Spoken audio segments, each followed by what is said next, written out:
tu mon roi. J'aime ta présence, toi mon bien-aimé.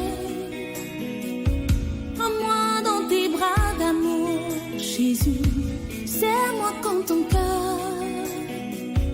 Prends-moi dans tes bras d'amour, Jésus. Serre-moi comme ton cœur.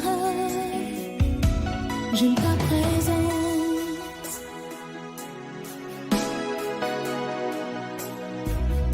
Shalom, shalom, bien-aimés frères et sœurs. Bienvenue dans le pain quotidien de ce lundi 13 avril 2026.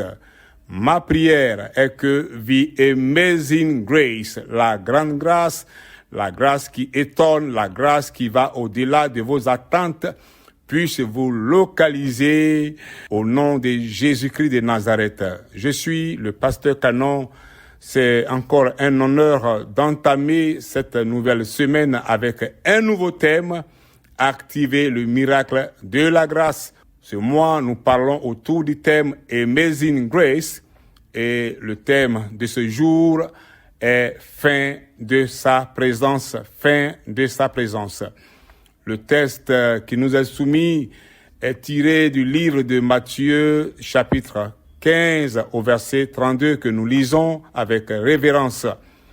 Jésus, ayant appelé ses disciples, dit: « Je suis ému de compassion pour cette foule, car voilà 3 jours qu'ils sont près de moi, et ils n'ont rien à manger. Je ne veux pas les renvoyer à jeun, de peur que les forces ne leur manquent en chemin. » Frères et sœurs, dans Matthieu 15, 32, Jésus exprime sa compassion pour la foule affamée après 3 jours d'enseignement, refusant de les renvoyer à jeun pour éviter leur défaillance, pour éviter qu'ils retournent à la maison dans un état de faiblesse.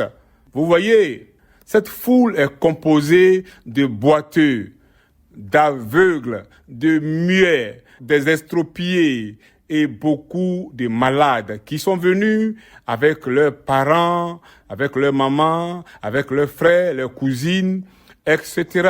Notre Dieu n'est pas sourd, il n'est pas aveugle à notre situation. Il prête attention aux besoins physiques et spirituel de ceux qui les cherchent. Cela révèle sa divinité et sa bonté.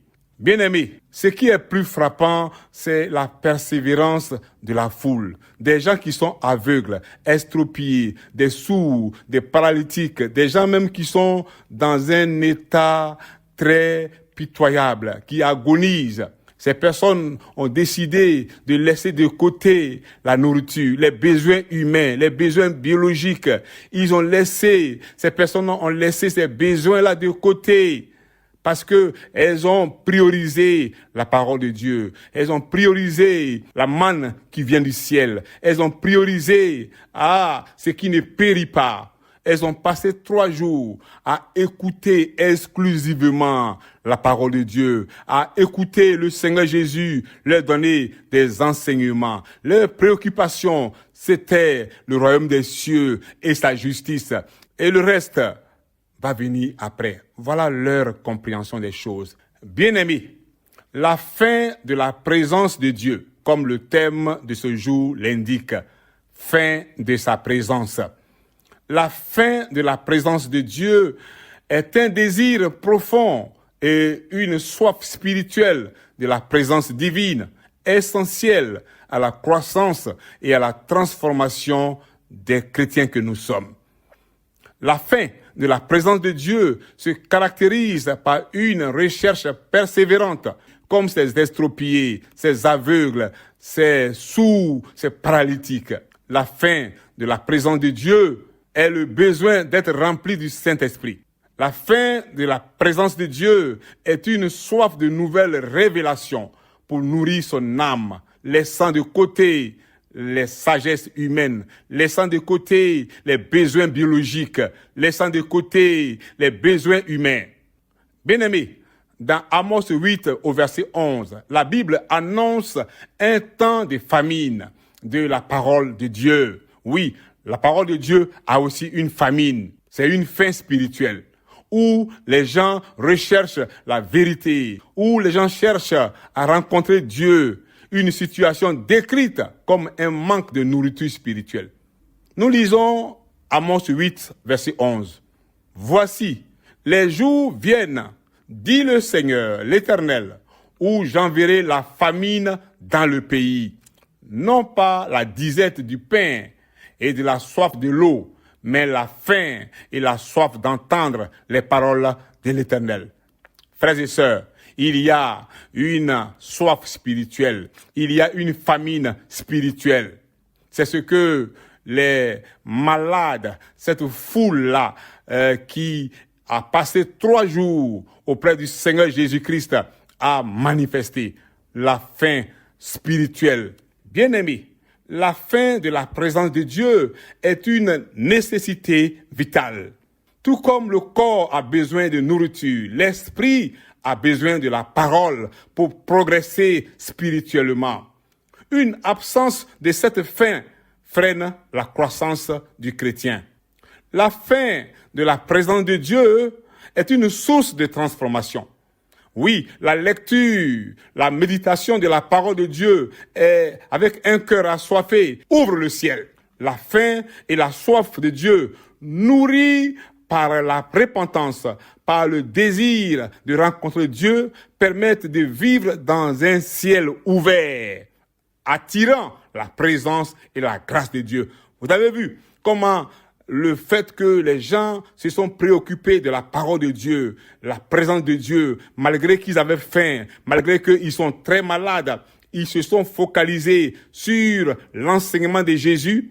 Le ciel a été ouvert pour eux. Les guérisons se sont multipliées et la nourriture est venue après. C'est ce que la Bible dit dans le livre de Matthieu. Cherchez premièrement le royaume des cieux et sa justice. Et le reste vous sera donné par-dessus tout. Oui, bien-aimés, la faim de la présence de Dieu est une priorité absolue. Cherchez d'abord la gloire de Dieu et sa justice que se contenter des bénédictions terrestres. La faim de la présence de Dieu est un signe de maturité spirituelle. Comme un nouveau-né désire le lait, le chrétien, mature, doit normalement avoir soif de la parole de Dieu pour croître, pour grandir dans sa marche avec le Seigneur. Oui, la faim de la présence de Dieu est aussi une source de satisfaction. Contrairement à la nourriture terrestre, la parole de Dieu rassasie l'âme et conduit à la véritable vie. Bien-aimé, de quoi as-tu faim? As-tu faim de WhatsApp? As-tu faim de Facebook?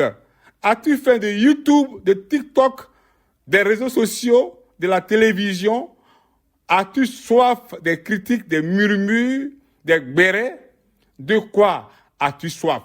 As-tu soif du sommeil, de la paresse? Regardons un peu cette foule-là qui était composée de sourds, de paralytiques, des personnes aveugles, des gens qui étaient vraiment souffrants, mais qui n'ont pas considéré la nourriture pendant 3 jours et qui étaient accrochés aux lèvres de Jésus, qui étaient en train d'écouter l'enseignement, la parole de Dieu. C'était ça leur préoccupation. Mais nous, on n'est pas estropiés, on n'est pas sourds, on n'est pas paralytique, on n'est pas malade. On jouit de toutes nos facultés physiques, morales et spirituelles. On va à l'église, on a des enseignements, mais est-ce qu'on a réellement soif? Comment veux-tu que le Seigneur Jésus ait le cœur compatissant, ait le cœur touché pour te délivrer de ton péché, pour te délivrer de la vie de célibat, pour te délivrer de la maladie, pour te délivrer de la pauvreté? Comment veux-tu que le Seigneur Jésus ait le cœur compatissant pour te délivrer du chômage, de la malédiction, alors que tu n'as pas soif pour sa parole, mais tu as soif des choses mondaines, des choses qui périssent? Comment veux-tu que le Seigneur ait un cœur compatissant pour toi? Lorsque tu as faim de la présence du Seigneur Jésus-Christ, il fait attention à tes besoins physiques, spirituels et matériels. Il anticipe la multiplication des pains. Il opère des miracles et des prodiges comme il a fait pour cette foule-là. Comment veux-tu que le Seigneur Jésus ait le cœur compatissant pendant que tu ne viens pas au culte de mercredi à Rehoboth? On appelle ça métanoïa. C'est un moment de prière, d'enseignement, où le Seigneur, par sa parole, nous émonde, il nous délivre, il nous renvoie libres, il guérit les cœurs brisés. Comment tu veux recevoir un miracle alors que tu n'as pas soif du Seigneur, alors que tu ne le cherches pas? Comment veux-tu que le Seigneur ait compassion de toi pour te délivrer, pour te guérir, alors que tu ne viens même pas au culte les dimanches? Et même lorsque tu arrives, tu es toujours en retard. Dans le livre de Psaume 42, verset 1, c'est le cantique des fils de Corée. La Bible dit, « Comme une biche soupire après des courants d'eau, ainsi mon âme soupire après toi, ô Dieu. » Bien-aimé, est-ce que ton âme soupire après le Seigneur, après l'Éternel, après le Saint-Esprit? Est-ce que ton âme soupire après Jésus? Bien-aimé, si tu n'as pas faim de la présence de Dieu, Dieu non plus ne va pas être attentif. Il ne va pas avoir un cœur compatissant. Il n'est pas évident que Dieu se penche sur tes besoins biologiques, sur tes besoins spirituels, sur tes besoins matériels, même si son soleil brille sur les bons et sur les méchants. Mais par moments, le miracle te sera difficile. Je veux inviter quelqu'un à prier ce matin sincèrement, à se repentir, pour dire, Seigneur, aie pitié de moi. Je te demande pardon parce que je n'ai pas soif de ta présence. Je n'ai pas soif de toi. Ce qui me donne la soif, c'est le Facebook, c'est le YouTube, c'est le TikTok, c'est les réseaux sociaux. Ce qui me donne la soif, c'est les bérets, les critiques, les choses de ce monde. Mais je n'ai pas soif de ta parole. Je ne te cherche pas comme une biche. Pardonne-moi, Seigneur. Viens à mon secours. Aide-moi, Seigneur, à développer un appétit pour ta parole, à passer du temps dans ta présence, en donnant la priorité à la méditation, au jeûne, à la prière. Délivre-moi de la distraction. Bien-aimé, si tu pries comme ça et que tu commences de nouveau à chercher Dieu, Dieu aura un cœur compatissant pour toi. Shalom. Prends-moi dans tes bras d'amour, Jésus. Serre-moi comme ton cœur. Prends-moi dans tes bras d'amour, Jésus. Serre-moi comme ton cœur. J'aime ta présence. Oui, Seigneur, j'aime ta présence.